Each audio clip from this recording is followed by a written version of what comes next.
उपवास में अगर आप भी वही साबूदाना टिक्की खाकर बोर हो गए हैं तो सिर्फ 10 से 15 मिनट में बनने वाली ये कुरकुरी मखाना टिक्की ज़रूर ट्राई करिएगा।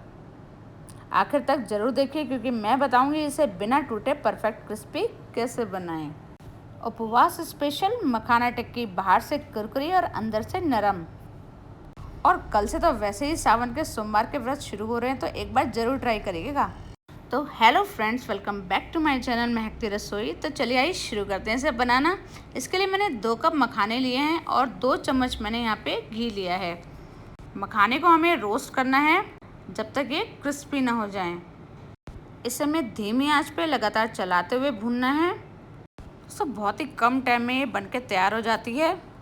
अगर आपका बिजी शेड्यूल है, सुबह जल्दी जाना है तो आप रात में भी इसकी तैयारी करके रख सकते हैं।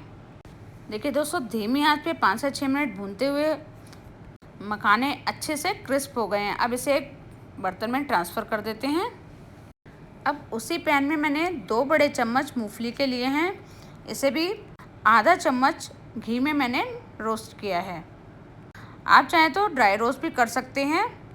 इसे भी लगातार चलाते हुए हमें धीमी आंच पे ही भूनना है। इसका कलर चेंज होने तक हमें इसे भूनना है। मूंगफली भुन गई है, इसे भी एक बर्तन में हम निकाल लेते हैं। तो अभी चटनी की तैयारी कर लेते हैं। यहाँ मैंने 1 कप धनिया लिया है, इसमें आधा चम्मच मैंने जीरा डाला है, 3 से 4 मैंने हरी मिर्ची डाली हैं, 2 चम्मच मैंने भुनी हुई मूंगफली डाली है।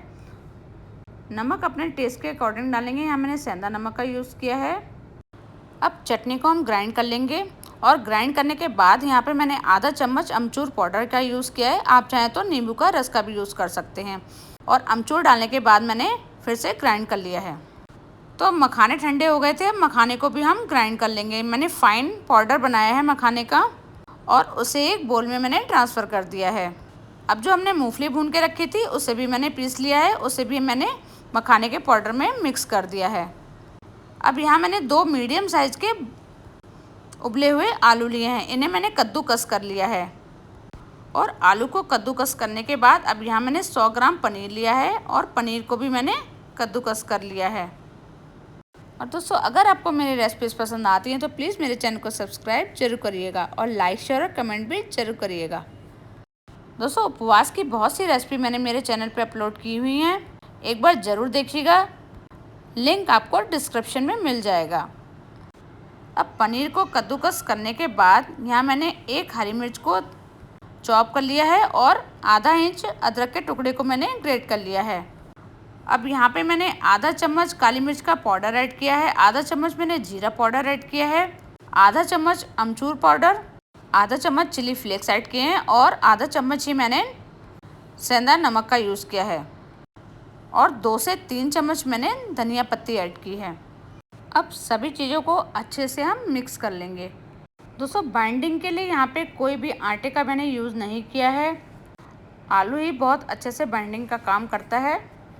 बस तलते समय हमें एक बात का ध्यान रखना है, वो मैं आगे बताती हूँ। अब अच्छे से मिक्स करने के बाद एक पोर्शन लेंगे और हथेली से उसे गोल करेंगे और फिर उसे हम चपटा कर देंगे। बिल्कुल हमें इसे फ्लैट कर देना है, या आप जिस शेप के कटलेट बनाना चाहते हैं उस शेप में आप इसे कर सकते हैं। इसी तरह से सभी पैटीज़ मैं बना लूँगी। जब तक पैटीज़ बन नहीं थी तब तक एक पैन में मैंने तेल गरम होने के लिए रख दिया था। सभी पैटीज़ बन जाने के बाद अगर आप इसे अभी नहीं तलना चाहते हैं तो पैटीज़ को एक बर्तन में रख के उसे क्लिंग फिल्म से रैप कर देंगे और फ्रिज में रख देंगे। तो चलिए फ्राई कर लेते हैं। तेल को बहुत ज़्यादा हमें तेज़ नहीं करना है, मीडियम फ्लेम पे ही हमें इसे फ्राई करेंगे। यहाँ पे 1-2 बातें ध्यान देने की हैं कि हमें बहुत ज़्यादा टिक्की एक साथ नहीं डालनी है पैन में, और टिक्की को तेल में डालने के बाद एकदम से हमें इसे टच नहीं करना है। 1 मिनट बाद जब हल्की सी क्रिस्पी लेयर बन जाएगी तभी हम इसे पलटेंगे। देखिए कितना बढ़िया कलर आया है, कितनी क्रिस्पी कुरकुरी लग रही हैं। दोनों साइड से अलटते पलटते हुए इसे मैंने सेक लिया है। इसी तरह से सभी टिक्कियों को हम फ्राई कर लेंगे। तो देखिए कितने कम टाइम में बनकर रेडी हो गई हैं और कोई झंझट भी नहीं है। तो चलिए प्लेटिंग कर लेते हैं। कलर देखिए कितना बढ़िया है इसका। तो आपको ये मखाना टिक्की कैसी लगी एक बार कमेंट करके ज़रूर बताइएगा। और अब तक आपने सब्सक्राइब नहीं किया है तो ज़रूर करिएगा।